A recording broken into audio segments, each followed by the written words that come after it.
Wow. Thank you so much for dancing, my beautiful ladies and Martin. And the reason why we do start with a dance, Martin, is to get people present in the moment. Because when you're in the moment and you are present and you listen to the song, you cannot do anything else but to move the body. And that means that you can experience miracles. And we are so ready for you to inspire us. So we cannot wait. So Martin and I had a virtual coffee, and I just loved the way that he talked to me. And then he sent me on his way to his YouTube channel, and he is cooking and telling beautiful life lessons in the cooking show. It is amazing. And Martin, I want to say Thank you. thank you for coming to us and to inspire us on abundance. And yes, this is going to be the last live show on Zoom. As the ladies voted, they wanted a YouTube to go live on YouTube. So I will do more explanation tomorrow with a video I will be putting in. So Martin, if I can give it all over to you, thank you. Oh, thank you so much. I'm so honored to be here with you, ladies. And I'm so honored to share with you and to hear what you have to share with us and myself and the audience. So uh, I think you're muted. So I'm what would how would you like me to continue to start? You're Okay, so you're gonna have your 20 minutes, and then Antoinette will do her 5 minutes in between her, and then uh-huh. Val will do the last part, the 20 minutes, the last part, and then we will dance out with Val's Cool. beautiful song. Thank you. Cool. Great. Thank you for filling me in. So now that I know, I'll move forward from here. So my name is Martin Salama. I come from Brooklyn, New York. So yeah, and I'm very excited to be here. I'm known as the architect of the Warriors Life Code, and for me, life is everything that I do, which is live incredibly full every day. And this basically came out of, many years of not living that way. And once I understood that I had the power within me, I wanted to share that with so many other people. So I came up with this way of doing this by coming up with this acronym, Live Incredibly Full Every Day, and turning it into the word life and building my course around that. I'm a life coach. I help people go from a mindset of lack to a mindset of abundance, which is exactly what we're talking about here today. But on a deeper level, it's going from a mindset of self-conscious to a mindset of self-aware. And the difference there is that self-conscious comes from a place of negative energy, and self-aware comes from a place of positive energy. In self-consciousness, you feel guilt, you feel like you have to prove to someone else what's happening. And in self-awareness, it's not about that. It's about humility. It's about a sense of self-worth, and being able to say what the decisions I'm making is about me and about what I'm looking to do for myself and hopefully for the world as well. But it's really coming from a place of self-awareness. So all that came about after 2008, which is, believe it or not, 15 years ago, when we had that world financial upheaval. Could you believe that, ladies? It's been 15 years. It's kind of crazy. But back then, my wife and I were working on a project for 5 years to build a multi-million-dollar health club and tennis center in New Jersey. And it took us 5 years because we were going through the process of first deciding if tennis would be a good idea to do. And that came to me because my wife came to me and said, I'm having a difficult time finding any place to play tennis. There's no court times available. Maybe we should do that. And I just closed the business. I was looking to do something else. And looking back over my life, I realized now that I was a people pleaser. So one of the things I was trying to do was to please my wife. So I was like, okay, let's look into it. We started doing the research only to find out that tennis wouldn't have been enough. It needed more things. It wasn't going to be profitable enough. So we did the feasibility study and they said, you need to add something like a health club and a spa and all these other things. So we said, okay, great. And then we started looking for a place to build that. Then when we found the land, we then had to find the architect and the engineers and everything, and eventually get approval from the city, which took a few years. And by the time we finally got the approval in the summer of 2008, I had invested between myself and my investors over $3 million to build this. And if it had come in 2006 and 2007, the world was in a place, the banks were in a place where if you walked into the bank, they would hand you the money before you even walked in the door. Oh, we've got loans to give you, whatever. But happened to be, fate would have it that I went in 2008. And when I went in, they said, "Oh, we're not lending right now. There's things are starting to slow down." I go, "What are you talking about?" "Well, we don't know what's going to happen." The next month, we found out in September of 2008, we found out thanks to Bernie Madoff and to subprime loans and the whole financial world crashing, we learned that everything that the loans were happening over the last few years were all based on inflated numbers, on crazy stuff. Even though what I was doing wasn't that way, I was caught in the vortex of what happened. And before I knew it, it was like a house of cards, and I was on the bottom of the house of cards. I woke up the next day and I had nothing. I was stopped paying my mortgage. I stopped paying my car payments. A few months later, my son says, "Dad, look outside. Your car's being towed." It was being repossessed. I never had that before, but that was what was happening because I could no longer pay for anything. I had put everything into that. And it took me about a year to get through that depression. I was in a deep depression as to what was happening. And looking back now, it was obvious that it was a situational depression based on the things that were going on. So it took me about a year to get out of that and through some therapy and some coaching. And I said, okay, what do I want to do with myself now? Now I got to rebuild myself. My business is whatever. And I said, you know what? I'm tired of being in business all my life. That's all I ever did was I was an entrepreneur from when I was 10, 15 years old. I was doing things. And when I was 18, 20 years old, I went into business. And that's what I did. I was an entrepreneur. And I said, you know what? I don't really love doing that. I don't love it. So what do I love doing? And I look back on my life and I recognize the times I was happiest was when I was a leader of community events. And as the leader, people would come in and they'd say, well, I don't know how much time I can give. And I'd say, well, just give me a little time and I'll show you how much you can, how even the little time could be helpful. And I realized I was showing them their potential. I said, you know what? That's what I've got when I was being life coached. Maybe I should become a life coach. So I decided to do that. And about 2 months before I started life coach training, it was my 24th wedding anniversary, which happened to fall out the day after Valentine's Day. And my wife said to me, I'm done. I want a divorce. I was like, oh, wow. Why does everything keep happening to me? I can't seem to catch a break. I was like, couldn't she have found a different day other than our anniversary? There's 364 other days in the year. But you know what? I think God was sending me a message.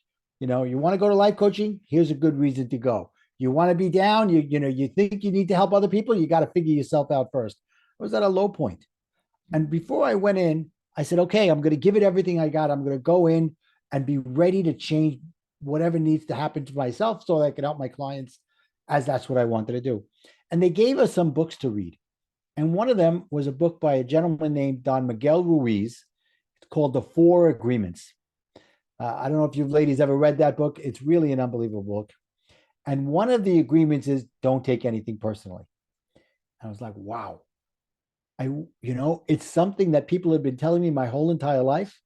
But until that moment, I wasn't ready to hear it. And it was as if he had told me something that was like the key to unlocking my life that had held me back. And I went into that first week of coaching saying, okay, great. What do you got for me? And they said, well, first thing is you don't have to stay who you are.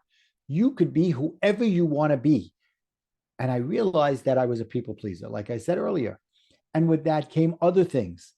The need to please people also made me a control freak. It made me want to always have the recognition. It made me look around and make sure that everybody was doing what they needed to do. That much of a culture. And I was taking everything personally. And on top of all that, when everything wasn't going the way I wanted to, I was like a nuclear reactor. I would freak out and I would leave debris all over the place that I have to go back for later and apologize for. And usually my apologies was something like, I'm sorry I did this, Sanet, but you did this and you did this. I wasn't taking real responsibility for it. So I went through life coaching and it changed my life. And then I became a divorce recovery coach. And for a few years, I was doing that. And then I realized I loved what I was doing, but I wanted to expand it. And that's where the LIFE acronym came in. And from there, I started developing a program called Live Incredibly Full, the Warriors Life Code. And one of the things I did was I wanted to show people that it's their mindset that sets them up for success or failure. So I came up with one of the things I did is I came up with a card deck, and it's called the Warrior to Warrior card deck. And in it are the principles of my coaching. And one of the main principles is I have a card called the Abundant Warrior Within: 7 Secrets to an Abundant Mindset. So I would like to share with you those 7 secrets, because that's really what we're here for, is to how to recognize what an abundant mindset looks like and how you can become that abundant mindset person. Okay, so first one is W. I took the word warrior and I turned them into another acronym. W, seek wisdom. Always be learning. Always know that there's more to learn. If you think you've learned it all, you haven't. Because tomorrow, someone's going to smack you upside the face and show you something you never knew. So get ready for it. So that's number one. Then A, I break down A into 3 different words: ask, act, and attitude. Ask, request the universe for what you want, kind of like the law of attraction. Then act, be proactive in getting what you want, do the work to get it. And here's the last one: attitude. Don't have a strong desire that gives off thoughts of lack. The more you put a desire to what you're working on, the more you won't get it. So that's my ask, act, and attitude. That's A. Then R, realization. Be content. Recognize that everything you have in your life, be grateful for, and say, I have everything. And even that doesn't stop you from still wanting more, but it's not about the desire for more. It's not the want for more. It's about the desire and saying, I'm happy with what I have. Then R, recognize. Gratitude. Recognize by being grateful. Be grateful for everything you have in your life. Then I, have an imagination. Think big. There was a man, his name was Dr. Norman Vincent Peale. He wrote a book in the 50s called The Power of Positive Thinking. And he talked about shoot for the stars, you may hit the moon. There's nothing wrong with that. So, and then you just have that kind of imagination. And then optimism, find positive in everything. Very often you're faced with challenges. You have to decide if this challenge is negative or positive. How you approach it will decide what the outcome will be. So if you approach everything with rose-colored glasses, literally looking for the positive in everything that's going on, you'll find the positive, you'll find the opportunities. And then last is R, resilient. Be flexible and have an open mind. If you're working towards something and everything's going great, and then all of a sudden something doesn't go the way you want it to go, it could be the universe sending you a message that you need to make a course correction. You need to be resilient, be flexible, and be ready to change. So that's my 7 steps. W, wisdom. A, ask, act, attitude. R, realization. R, recognize. I, imagination. O, optimism. And R, be resilient. And I have a way for you all to know about this more, because if you go to my site, connectwithmartin.com, you can download this 7 steps secrets in a coloring book, either for adults or for children. So I hope this helped. I hope that there's anything here. And if you have any questions, I would love to go through them with you. Oh, wow, that's amazing. I was still busy with the O and I could not spell optimism. I struggle with my pronunciation and spelling because I'm thinking in Afrikaans, but it is amazing. So I love coloring. My favorite thing is to do the coloring. I love to color. I Oh, will good. definitely go and view it. So, ladies, do you have any questions for Martin? You can unmute yourself. Just a comment. That was wonderful. It was really great. I really enjoyed it a lot. I learned a Thank you. lot. Thank you Thank so you. much, Val. I appreciate it. And just a side note, because I was able to find myself and like myself and have that abundant mindset, I started dating and because I understood now what I wanted in my life, right? I understood that my first relationship, if I understood my values earlier, I might not have gotten married. But looking back, other than my four children, that day when she asked for the divorce was the best gift she ever gave me, other than my four children. And now we have eight grandchildren together So, because it was that day that I got to start down that road to recognize what I liked and what I didn't like, and what were my values, and what were her values, and that we were in a codependent relationship that we probably never should have been married. We had many good years, many good times. But as I started dating, I looked for the values. And I'm very happy to say that in June, I'll be married for 5 years to a wonderful woman who my values and her values are the same. yeah. Wow, amazing. And you know, Martin, when you were telling us your story, I do see people connect more with a person if they connect with your story. And your story is beautiful. Thank you so much. I don't know if any of you want to ask another question for Martin. I wanted I to didn't want ask. to, Oh yeah, go Dar. I just wanted to say, I always appreciate the vulnerability and the transparency of the quality people that Sanet brings on this program, because it teaches all of us that, number one, we can all relate to one another. I could relate to your story in certain areas that you were talking about. So I thank you for your transparency, Martin. Oh, thank you so much, Dar. 10, 12 years ago, men especially, they didn't understand what transparency meant or what vulnerability meant. And I thank God for someone like Brene Brown, who's brought the word vulnerability literally out of the closet, right? Before that, nobody understood really what vulnerability meant. It means authenticity. It means it's okay to show that you need some help, especially men need it, but women too. It's okay. So thank you, Dar, for recognizing that. Wow, thank you. Antoinette? Yeah, I wanted to actually say his deck of cards. So where do we buy those? So if you go to connectwithmartin.com, Yeah. right, there'll be a link there for the cards as well. Okay, cool. That has a charge to it, of course. But then there's also the free gifts like the coloring books. Yeah. No, that's cool. Okay. We'll Thank go you check so it much, out. Anthony. Yes, Giovanna?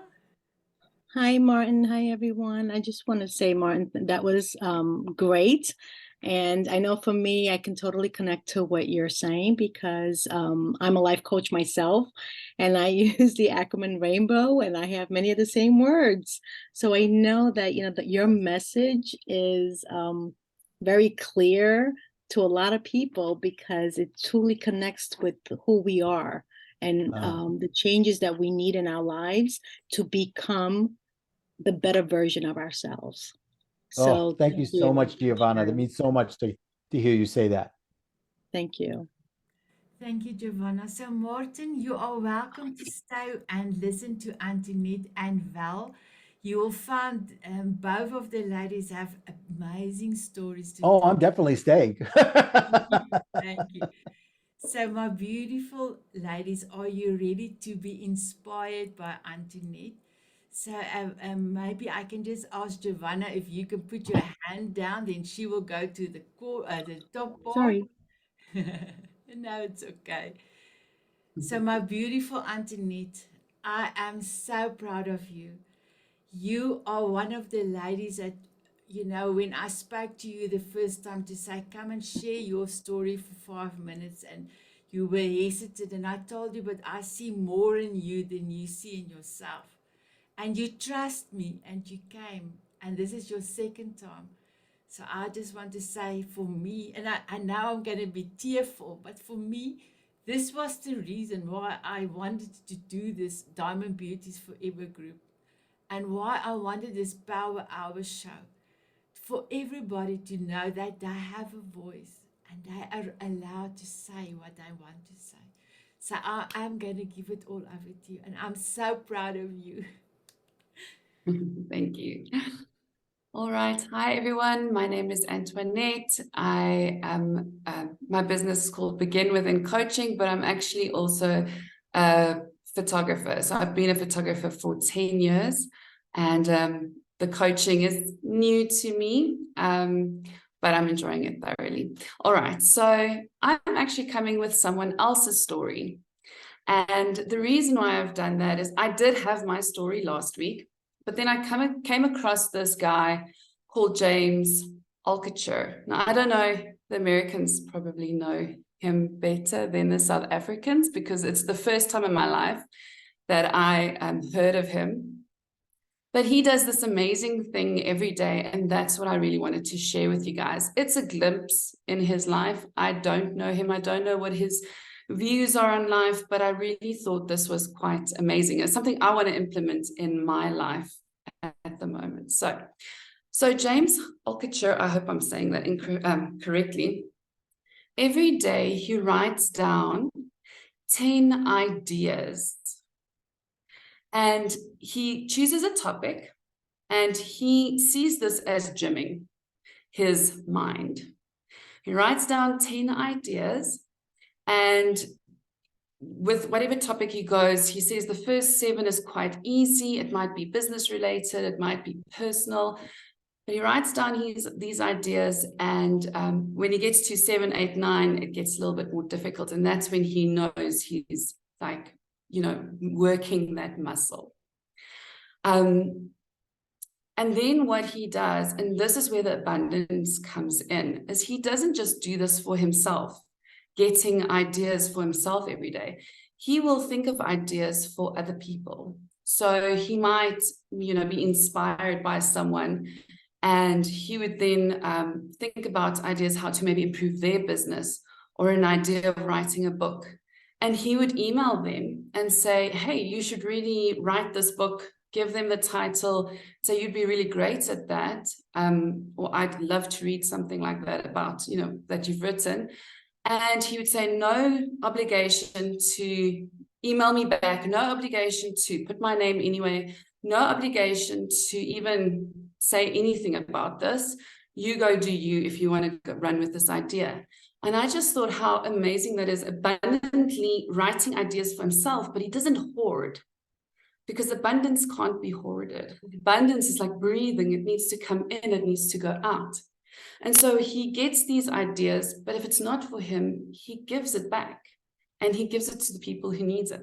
Now, there is also just another part of the story that he did this in the beginning, I think, as far as I understand, he wanted to connect with like Warren Buffett, because he's a hedge fund manager, and he wanted to connect with Warren Buffett, and he wanted to connect with like the 20 greatest, hedge fund managers or people in the finance industry.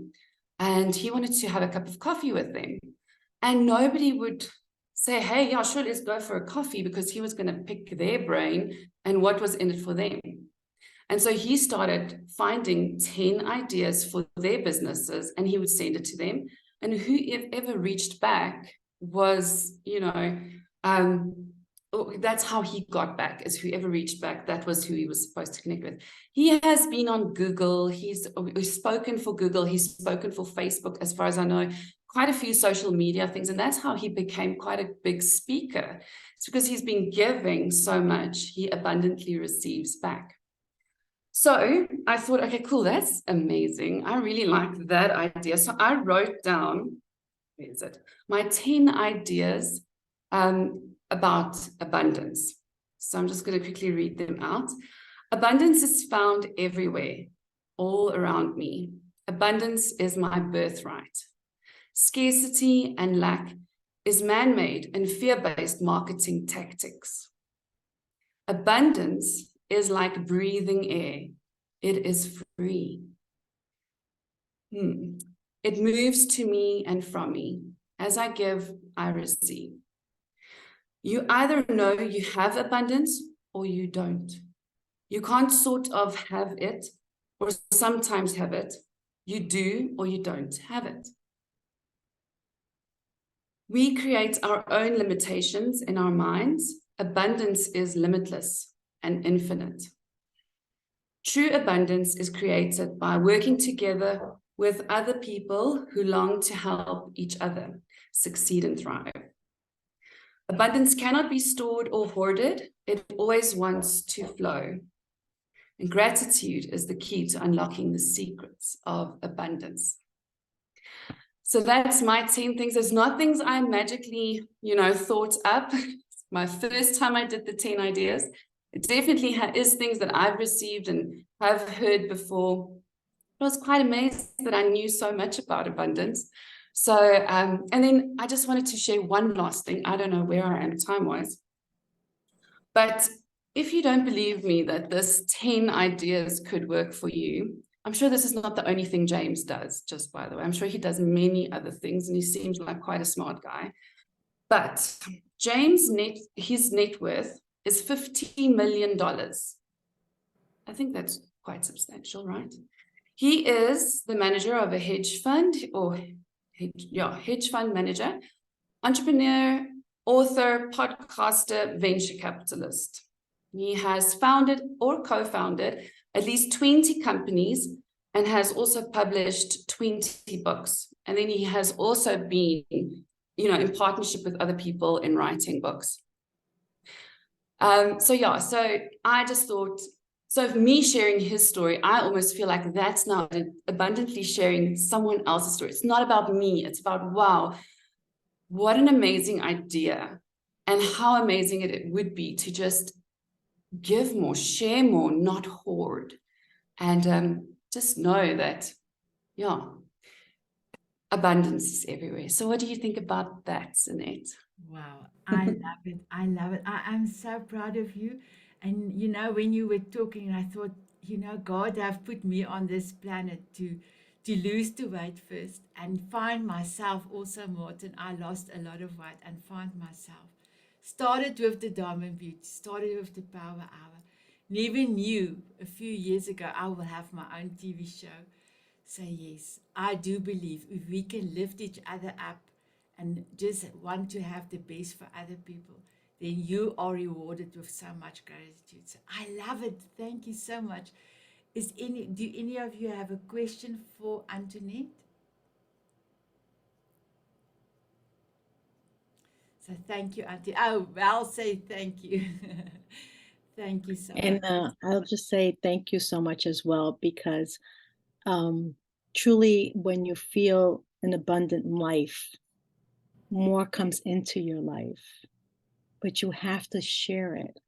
I say sharing is caring, and it's truly what makes us feel good, because we'll get that abundance of the feeling great for sharing, and watching someone else light up is what's gonna light you up.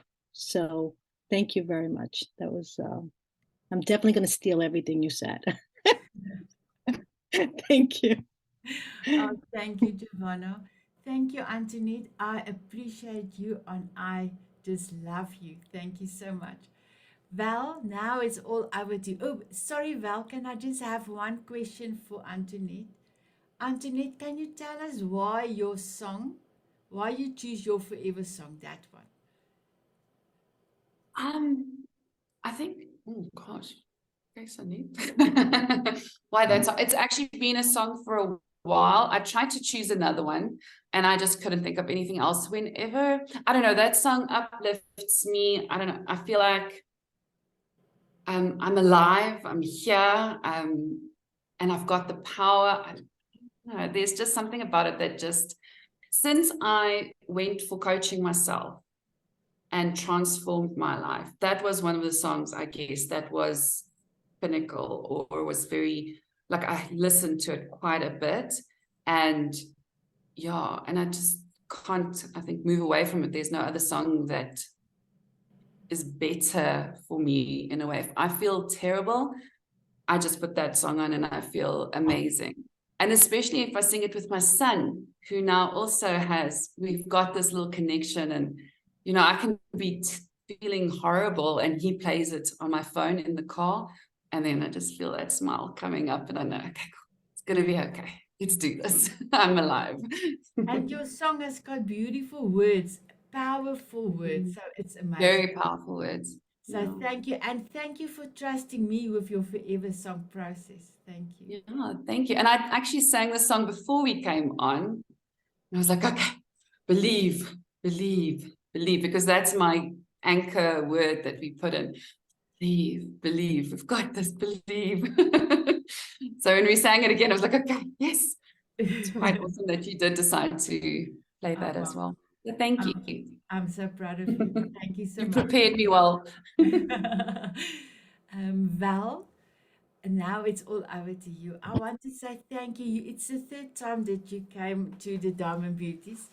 And I know I ask you for this one specially because, you know, when I heard about your first time that you were on Speaker Speak Live and you did tell us what you are doing, you inspired me so much. And even before I knew you, I already thought, I need to get to know this beautiful lady. And when I heard your speech for the first time, I got an incredible love for you because for me, that you have done this work for 18 years, that you took time to go and investigate people that went through the World War II, you know, all that the camp and all the difficulties that I went through, that you came out and you bring their story. So for me, I am so proud of you, and I'm so actually honored to know you, and I'm so happy you also now gonna have your own TV show. I am truly proud of you. So please inspire us with one of your stories. Thank you, Val. Thank you. Yeah, I'm excited about my life moving forward. I thank you very much for the opportunity to be here today and just being who you are and sharing with all of us. It's wonderful that you do that. Do you have a plentiful amount of what you need? Have you a rich supply of abundance for your soul, your heart, and your mind? In what degree does that change with the pressure you put on yourself every day? These are important questions for many, or for me. My plentifulness changes with the amount of pressure I put on myself. Today, more than ever, I believe we fully need to understand that in many ways, we have rich lives. I know mine is probably much richer. I don't have to worry about power, losing power or water. And so I'm so fortunate, and it makes me even more appreciative and maybe realize the abundance that I have in my life. My confusion really comes from being a perfectionist. That puts a great deal of stress on me because I want to do better, be better, live better. And sometimes that's just not a reality for me, and I have to stop and start over again. I struggle with having a rich supply to feel nourished and to give to others. I understand, though, that abundance is to comprehend that I have enough. And that's really an interesting concept, that I have enough, because everybody's looking for prestige and power and money. And when you think about I have enough, it could mean anything. It could mean love in your life. It could mean property. It could mean anything. But your heart, your soul, and your mind are really gifted by having enough. I found great abundance during my 17-day travel with 125 former World War II prisoners of war and 200 members of their family. That was in 1995 for the celebration of their 50th anniversary of their liberation from a prison camp quite far from the first one they started from. Their surprising conversations and the anecdotes that they shared with me were mind-boggling. We were in a bus. We had 6 buses of people, and we had a tour guide, and we were on Den Lindenstrasse in Germany. And the tour guide was talking about these lovely lampposts and how they'd been given to the German government, and aren't they beautiful? And a man leans over to me and he said, "You should have seen the American pilots hung by piano wire from those lampposts." And I was just shocked into his war. But all along the 17 days, people shared stories with us that we learned what they experienced, what their war was like, and how it really changed them. And then for many, how they were so appreciative of it because they never wanted to do it again, but you couldn't pay them $1 million to take it away from them because it was that impactful. Stephen Covey, in his book, The 7 Habits of Highly Effective People, he defines abundance as a place when a person believes there are enough resources and successes to share with others. I think, Antoinette, I'm sorry I say your name not exactly how Sanet does, but I think you were talking about that. And I think we all need to know about the scarcity of that and realize we all have that. We call it adversity or scarcity or whatever. But I believe that scarcity, that adversity can teach us about who we are and how to find our abundance. It's just a matter of taking the time and really looking at that scarcity. I met Don and his wife, Ursula Stout, in New Orleans at a World War II POW reunion many, many years ago. It was friendship instantly. It was quite an accident that we even met, but I was so grateful. They grew up in Southern California, were children of the Great Depression. They went hungry sometimes, and yet they understood to live without. Don became a co-pilot and served during World War II. Serving out of England on January 27th, 1943, on a mission to Wilhelmshaven, Germany, the first daylight bombing mission flown by the 8th Air Force against the German homeland. Stout's aircraft and 3 others were hit by fighters and went down. 5 of Don's crew members, him including, survived bailing out of an airplane and ended up in POW camps. The other 5 crew members were shot by the machine guns of the fighters, and they were killed before they even hit the ground. And many of them, several of them, 2 of them were hit. They hit their parachute. So when they hit the ground, they hit it hard. So those men were killed in action, 50-50. Don Stouts decided that when he survived that bailing out of an airplane and his parachute opened, that every day after was going to be a blessing. He decided he would never, and for the remainder of his life, he and his wife, Ursula, would consider abundance every single day. They greeted each day and closed each night with gratitude in their hearts. They lived their entire life abundantly. You know, today, Ursula is 102 years old. We call each other not as frequently as I would like, but she's always says, I'm so grateful you're my friend. She sends you a Thanksgiving card that says, thank you for being my friend. When in fact, I feel like I owe her so much because she has shared that power of believing in gratitude and abundance. I really hope that for all of us. It doesn't mean we have to experience war to feel abundance, although I believe our adversity also helps us grasp what riches we do have in life. Martin, you talked about it in your own life. Antoinette, you talked about it when your son brings out your cell phone and plays that song to change your mind and realize the importance of things. I had a real serious situation in my life in 2001. My husband was dying of bone marrow cancer and required a stem cell transplant if it worked. He would live, the remainder of his life. On Valentine's Day of 2001, we heard from the doctors that his sister was an identical match and that the transplant would occur. It was years of IVs, filling and refilling pill boxes with meds. I mean, after several years, I still couldn't fill those pill boxes without looking at the cheat sheet because there were so many, and it was just complicated and hard. I worked to support my family of 4. At that point, I was the caregiver, the breadwinner, everything that needed to be done, including taking care of our children who were 10 and 16. It fell solely on my shoulders. We moved to Seattle for 4 months. He was in the hospital for a month.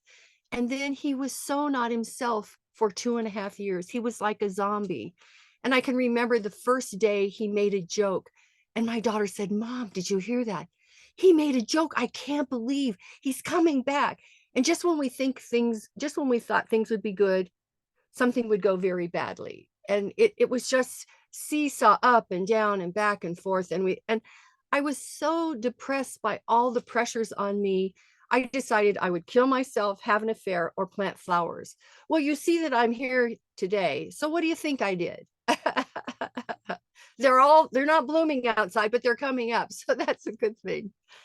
I would tell him, if you die, I will kill you. And we would laugh. I mean, it's not even funny, but we had to find something to laugh. And so that was the thing that we laughed about. If you die, I will kill you. You know, it took my family like 7 years to heal from that experience. And still, when he gets sick, it kind of terrifies me. You know, he got COVID and I'm like, oh, please, please, please, please, please, God, don't let him go, you know? And so physically, emotionally, and spiritually, we were just spent. But now that we look back, it was such a beautiful time for us to come together, and we had to support one another, even though I was a disciplinarian. My kids still like me. And he's now 70 years old, still healthy. And sometimes he's obnoxiously healthy, you know? It's like, come on, Jerry.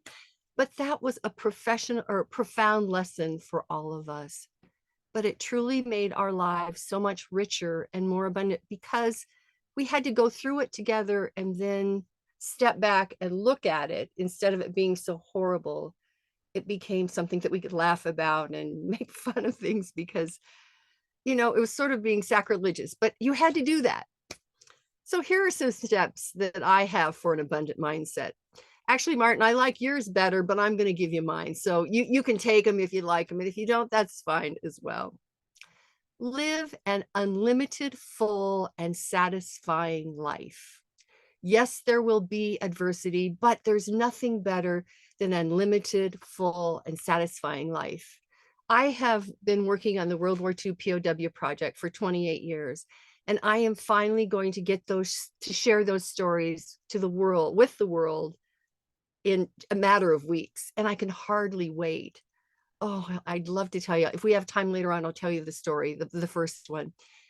I also want you to exude happiness despite any of the circumstances, because it's like with Jerry, if you die, I will kill you. Ah, ha, ha, ha, ha. You know, it was happiness that we could find just for those few moments, but still, it wasn't like, it just brought out the best in us.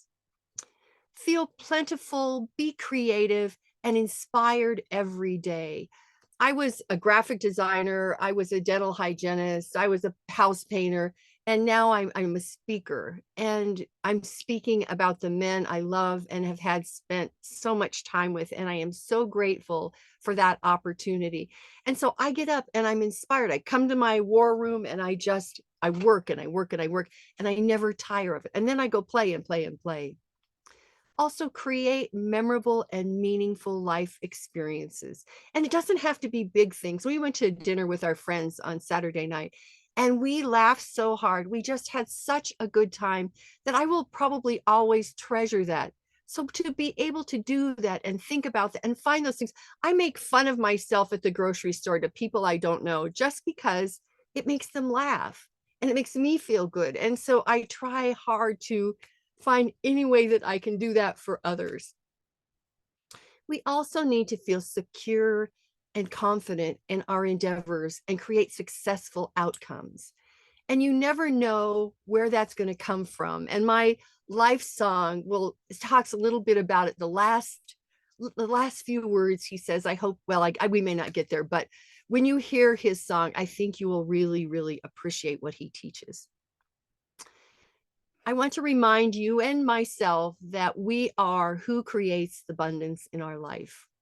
We can't receive vibrationally something that we are not a vibration to match. It's the law of abundance. And so bless those who are finding success. And in your blessing them, their abundance comes back to you. But in your cursing their abundance, you hold yourself apart from it. That is the law. So listen to your life song daily. It's a start of the day that makes you feel richness and abundance. Sanet has taught us that our song is our daily trigger to embrace that mindset. As our own abundance coach, it is crucial that we use this skill to find another one that on a daily basis creates in our soul, heart, and mind a way to live abundantly. Sure, we get knocked off the path by adversity. However, we must continually find those blessings and ways to enrich ourselves. Today, I ask you to do nothing more than to reach for that abundance. Grab it daily, hold on to it, and embrace it at every opportunity you have to live richly and abundantly. Sanet, back to you. Wow, that was amazing. Look, Dar, thank you so much, Val. Wow, amazing. I'm so happy I recorded because there is so many nuggets that Martin, Antoinette, and you have brought for us. Thank you. So please, oh, look at the hearts. Please, is there any questions for Val? Come, Shireen, come ask Val a question or just say something to my beautiful lady. I would just want to say, Val, you definitely touched my heart. You had me almost in tears there. I had to hold back, but we can tell the sincerity and authenticity in you. And thank you for sharing. Thank you, Giovanna. Thank you, Giovanna. Shireen? I think for me, guys, this is a really important session. As Sanet knows, I went through a very difficult week last week, and abundance was definitely something I wasn't feeling. But I'm definitely taking so much out of today's session, and you guys are adding so much of value and definitely little snippets that I'm definitely stealing, a lot that I'm putting into my own daily life. Thank you so much. Oh, and I am super proud that you are here, Shireen. Thank you so much. Dar? I just want to say that the common thread from all three of you is gratitude. Yeah. Yes. How are you going to know that you have abundance if you don't know what you're grateful for? Mm-hmm. How are you going to have love Exactly. for yourself and others if you don't know what you're grateful for? Yeah. So I am so blessed by you all sharing. Thank you. Wow. Thanks, Gar. Oh, thank you. Yeah, and you know what? You don't really know somebody. You don't I really just know called you. somebody until you hear their story. And I didn't know about your story, Val. I mean, I didn't know all of it. And so there's so much more to learn about each other. That's exciting. There is. Wow. So, Val, how was the session for you? It was great. I mean, you and Dar were the first women I met when I started down this speaker's journey. And we were together. And so it's so fun to spend today, you closing your programming with you and Dar and Giovanna and all of you, you know, and Antoinette. And I can't wait for the TV show. Can I tell you quickly the story? I won't tell you the whole thing, okay? I'm going to start with a man whose name was Glenn Rojon, and he was on a mission, and there were 11 planes that got shot down, and he moved up into this area where the plane shot down disappeared, and all of a sudden a plane came up and smacked into his plane, and his propellers went through the wings of the plane below him. His ball turret came down inside of the plane, and it was insane. He was able to land the plane, but I can't tell you too much, but it is just the most. He suffered much of his life thinking he was at fault until finally miracles happened. And you're going to just love this story. And I want to start my TV show with that because it gives the power of what that war did to these people, and yet how things turned whatever way they went. And and then I'm going to go chronologically through the war. But this story, oh my God, I was on with this woman for 2 hours on Saturday, and I had to hang up because I had to go somewhere. I was so disappointed because we just really connected, and I hope you'll love this story. But anyway, it's just Is your TV show all about your heroes, Val? that's it. Awesome. That's it. Congratulations. Yeah. So we will do. Giovanna's got what?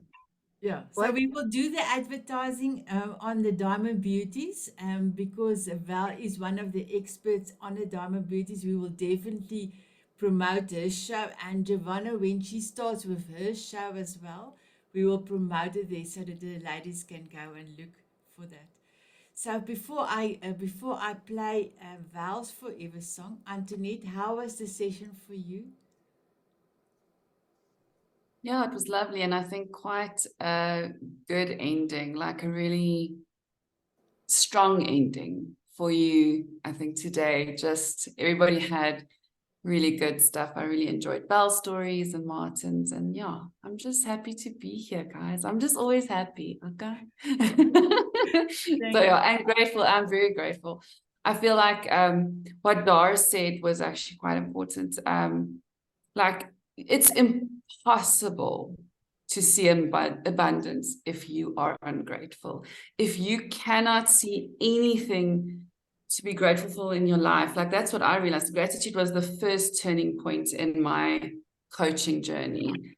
But it's impossible. And like I still have days where things are just horrible and I have to physically pull myself out of it. And gratitude is the first thing I go to. I find things that I'm so grateful for so that it just helps me realize this is not where I want to be. Like lift out of it, come lighter, up, up, up. Just get out of that very, very low frequency of, you know, not being grateful at the end of the day. Okay, cool. That's it. Thank you. I had an amazing time. thank you, Antoinette. And you, Martin? Oh, this was fantastic. I loved every minute of it. Val, your stories were so inspiring. I'm looking forward to watching the TV show to learn more about those heroes. And Antoinette, your 10 points were fantastic. Really on point, very well said, thought out, and really I loved it. And Sanet, how can I say anything but thank you so much? Your energy just exudes through everybody here. So thank you so much. Oh, thank you, Martin. And my energy is just halfway. You see, I don't say it's not there, it's halfway because I'm a half full person. But I am so grateful for all of you to be here. So, Val, can you tell us why is your forever song? What is your forever song and why? My forever song is Always Be Gentle and Kind, and it's by Tim McGraw. I think it's Gentle and Kind, isn't that right? Humble and kind. Humble and Kind. I knew I had that wrong. There you go. So I have it queued. So are you ready to have a dance on Turn Val? your recording off. Turn your recording off. Oh, thank you, thank you.